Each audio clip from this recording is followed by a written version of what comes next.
কেন্দ্র থেকে চলে আসতেছেন কেন? আপনারা আশ্রয় কেন্দ্র থেকে চলে আসতেছেন কেন? রাত্রে আবার পানি উঠে গেলে কি করবেন?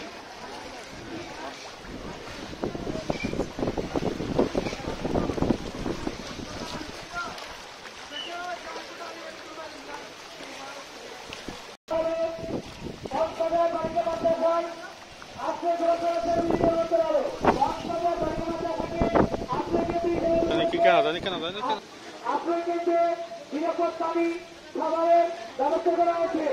আপনারা যারা এখনো আপনাদেরকে চলে যান।